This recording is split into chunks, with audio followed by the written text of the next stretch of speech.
안녕하세요. 할렐루야 교회 성도 여러분, 오늘은 예레미야 45장의 말씀을 통해 함께 은혜를 나누고자 합니다. 오늘 본문 말씀입니다. 유다의 요시야 왕의 아들 여호야김 넷째 해에 네리야의 아들 바룩이 예레미야가 불러주는 대로 이 모든 말을 책에 기록하니라. 그때에 선지자 예레미야가 그에게 말하여 이르되 바룩아, 이스라엘의 하나님 여호와께서 내게 이같이 말씀하셨느니라. 내가 일찍이 말하기를 화로다, 여호와께서 나의 고통에 슬픔을 더하셨으니 나는 나의 탄식으로 피곤하여 평안을 찾지 못하도다. 너는 그에게 이르라. 여호와께서 이와 같이 말씀하시기를 보라. 나는 내가 세운 것을 헐기도 하며 내가 심은 것을 뽑기도 하나니 온 땅에 그리하겠거늘 내가 너를 위하여 큰 일을 찾느냐. 그것을 찾지 말라. 보라, 내가 모든 육체의 재난을 내리리라. 그러나 내가 가는 모든 곳에서는 내가 너에게 내 생명을 노략물 주듯 하리라. 여호와의 말씀이니라. 예레미야의 대필자인 바룩은 아무도 귀담아 듣지 않는 이 예레미야의 예언을 하나님의 말씀으로 받아서 기록한 충성된 사람이었습니다. 오늘 본문에 그가 예레미야가 불러주는 대로 이 모든 말을 책에 기록하였다고 이렇게 기록하고 있는데요. 그는 이처럼 하나님을 경외함으로 그의 사역을 온전하게 감당하였던 사람이었던 것입니다. 여호야김 4년이라고 또한 본문이 전하고 있는데 이 시기는 바벨론의 유다 침공이 임박했던 시기였습니다. 바룩은 심판이 임박한 민족을 향해 애타는 마음을 가지고 고뇌하고 또 탄식하였습니다. 그때 하나님의 말씀이 예레미야를 통해 이 바룩에게 임하게 되는 것입니다. 오늘 본문은 크게 두 부분으로 나눌 수가 있는데 본문 1절에서 3절까지는 바룩의 탄식으로, 그리고 4절에서 5절까지는 하나님의 응답으로 또 구성되어 있습니다. 먼저 바룩이 탄식하는 장면이 나옵니다. 내가 일찍이 말하기를 화로다, 여호와께서 나의 고통에 슬픔을 더하셨으니 나는 나의 탄식으로 피곤하여 평안을 찾지 못하도다. 바룩은 눈물의 선지자 예레미야와 동일한 탄식과 고통을 가지고 있었습니다.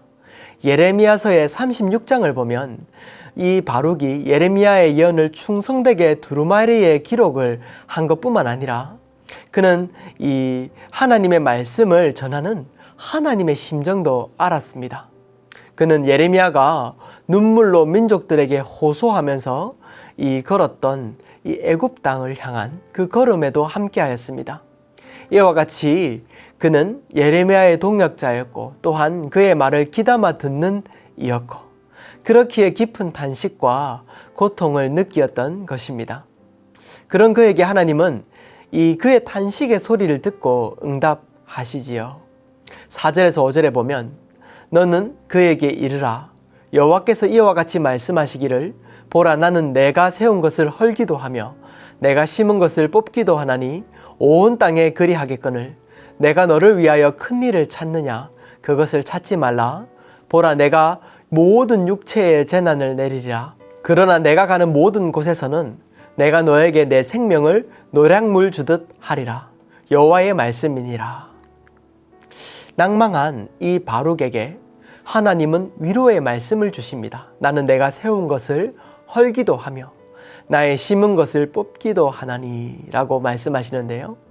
하나님의 하나님 되심을 선언하고 있는 것입니다. 모든 세계를 움직이는 것이 하나님이시며 하나님께서는 통치자가 되시어 열방을 헐기도 하고 세우기도 하는 그러한 분이시라고 말씀하고 있는 것입니다.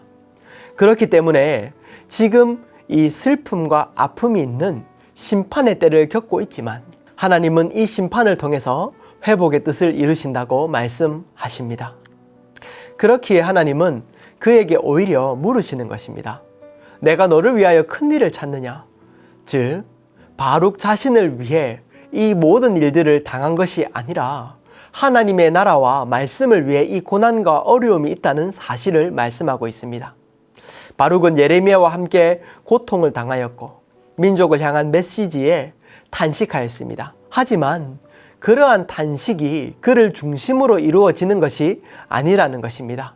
어쩌면 그는 자신이 고통을 당하기에 멈추어 달라는, 멈추게 해달라는 그러한 마음이 있었는지도 모르겠습니다.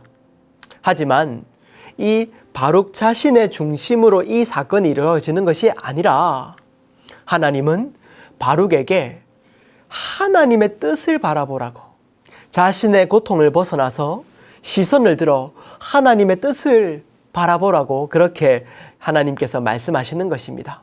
그리고 이런 바룩에게 하나님은 이렇게 말씀하십니다. 내가 너에게 내 생명을 노략물 주듯 하리라. 여호와의 말씀이니라 말씀하시고 있는데요. 이 말은 고난 속에서 이 바룩의 생명을 보존해 주신다는 것입니다. 전쟁이 나면 모든 것을 걸고 싸우는 것이지요. 그렇기 때문에 전쟁에 패한 이는 승자에게 모든 것을 빼앗기게 되는 것입니다. 오늘 말씀은 이와 같은 전쟁에서 패한 병사의 모습을 보여주고 있는 것입니다.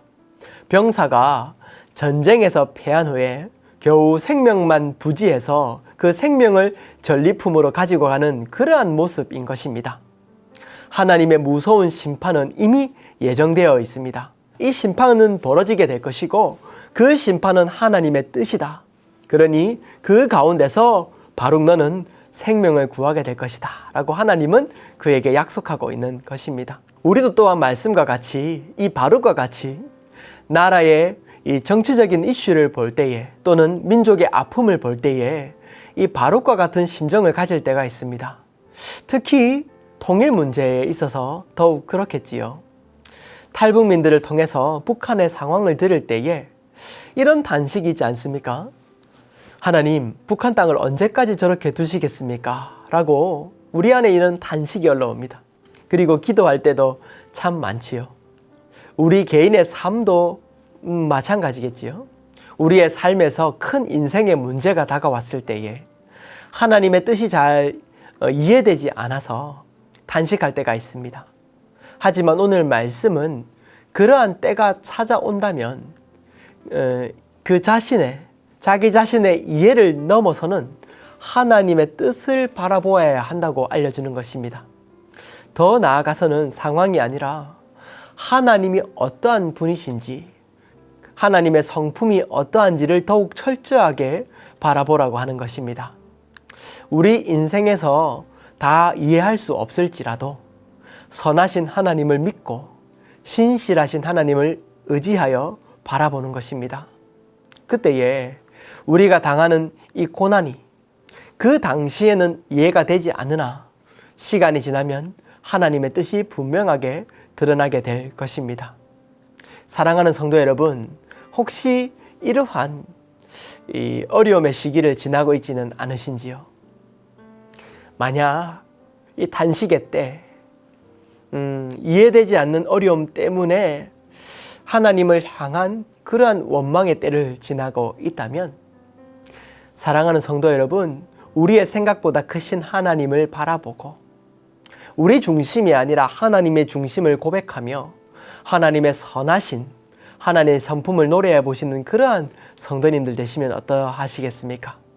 오늘 말씀은 우리에게 이러한 그 때를 지날 때에 하나님의 은혜를 바라보라고 우리에게 도전하고 있는 것입니다.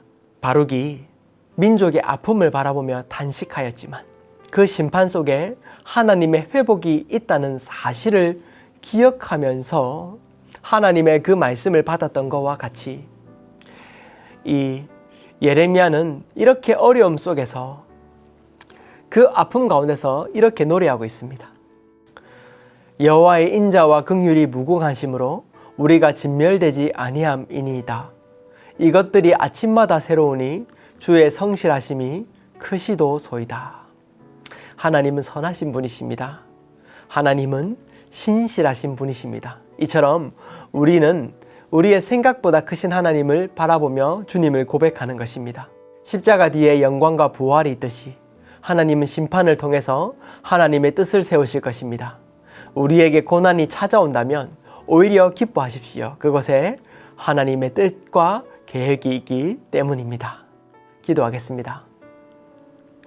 사랑하는 하나님 아버지, 오늘 예레미야 45장을 통해 아픔과 탄식을 가진 이들의 소망이신 오직 하나님을 보게 하시니 감사합니다. 이 땅을 사는 동안 하나님의 뜻을 붙들고 하나님을 바라보게 하소서. 예수님 이름으로 기도합니다. 아멘.